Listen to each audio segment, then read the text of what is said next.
ครับสวัสดีครับเราจะมาดูขั้นตอนการหมักเป็ดนะครับพอดีน้องเคนนี่จะทำแกงเผ็ดเป็ดย่างซะหน่อยนะครับพอดีได้เป็ดมาจาก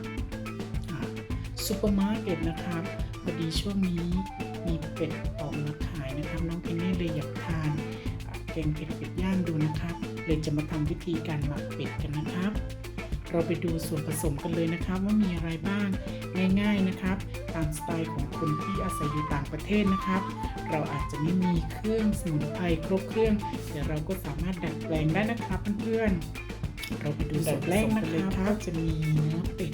น้องเคนนี่ใช้ในส่วนของเป็นอกเป็ดนะครับเขาจะไม่มีกระดูกเพื่อง่ายในการที่เราจะไปหั่นลงกับแกงเผ็ดนะครับน้องเคนนี่ได้ทำกันเขาเรียกอะไรครับเขาเรียกหั่นออกเป็นเพื่อที่จะให้เนื้อซอสเข้ากันนะครับเรียบร้อยแล้วนะครับก็มีเนื้อเป็ดนะครับ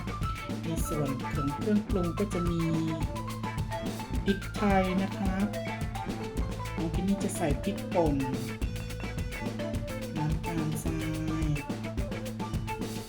ผงรสดีนะครับน้ำมันหอย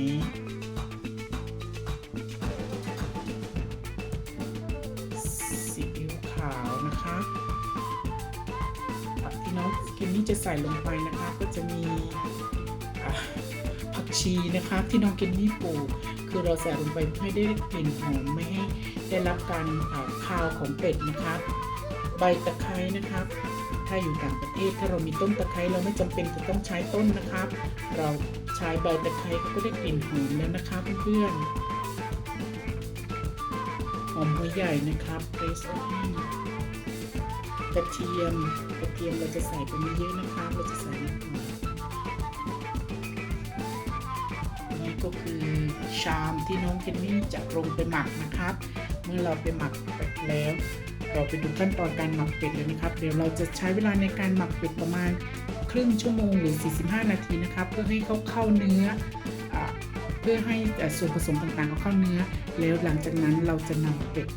ไปอบกันนะครับเราไปดูขั้นตอนต่อไปเลยครับเพื่อนๆครับอันดับแรกนะครับน้องเคนนี่ก็จะใส่เนื้อเป็ดลงไปนะครับ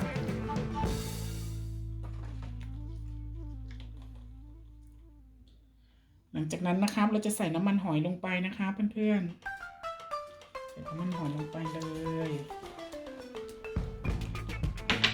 นี่คือขั้นตอนการหมักเป็ดนะครับ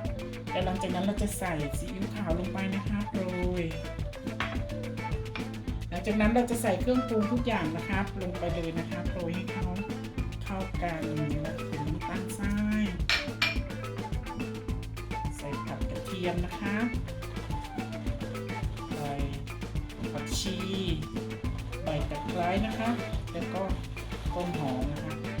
หลังจากนั้นน้องเคนนี่จะขยำให้เข้ากันนะคะเราจะคลุกเคล้าให้เข้ากันกับเนื้อครับเราจะขยำให้เข้ากันกับเนื้อ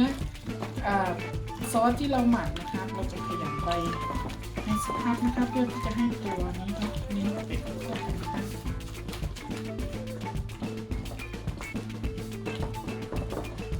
ครับหลังจาก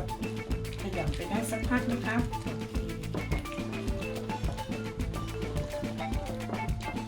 ครับหลังจากนั้นเราจะใช้ส่วนที่เป็นตะไคร้อยู่ด้านล่างนะคะเพื่อนๆอยู่ด้านล่างที่เป็นผักนะครับเราจะใช้ส่วนนี้จะอยู่ด้านบนเวลาเรา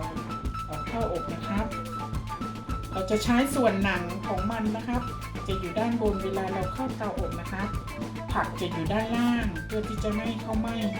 ก่อนที่จะสุกนะครับครับเดี๋ยวเราไปดูขั้นตอนการอบเลยนะครับเราจะพักไว้ประมาณ 30-45 นาทีครับเพื่อนๆไปดูขั้นตอนต่อไปได้เลยนะครับครับ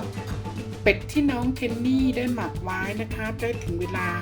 เราจะเข้าเตาอบกันแล้วนะครับนี่จะนำเป็ดเข้าอบนะครับ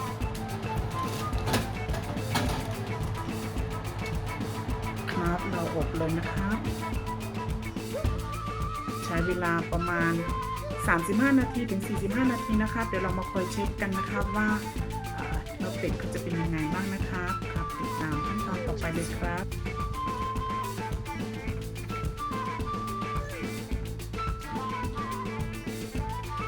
ครับเป็ดย่างของน้องเคนนี่นะครับเป็ดอบเรียบร้อยแล้วนะครับดูสิครับเพื่อนๆน่าทานไหมครับ